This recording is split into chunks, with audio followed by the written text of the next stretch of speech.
Good evening po sa lahat. Ang lulutuin po natin ngayong gabi ay one of my specialty, ang ginataang tambakol.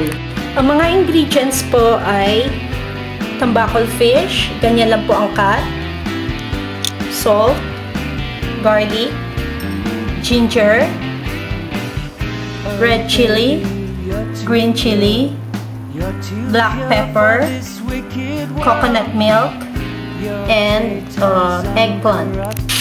Ang una po natin gagawin ay i-fry po muna natin yung fish ng half cook lang. Baliktarin po muna natin yung fish, and then pag ganyan na po yung color sa kabila, pwede na po natin siyang hanguin.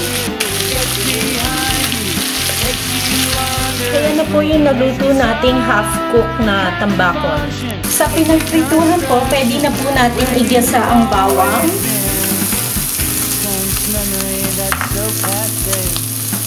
luya.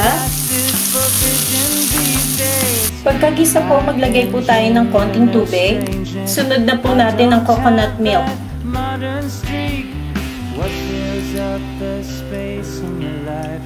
Kumulo na po yung coconut milk in few minutes, pwede na po natin ilagay ang salt, pepper, saka natin po ilagay ang fish. Let it boil for some more minutes. Pag sa tingin niyo po luto na yung fish, pwede niyo nang ilagay yung red chili.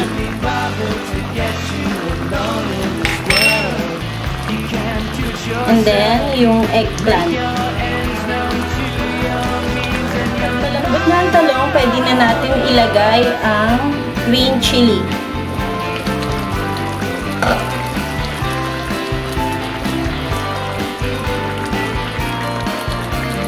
Ito na po ang kinalabasan ng naluto nating ginataang tambakol.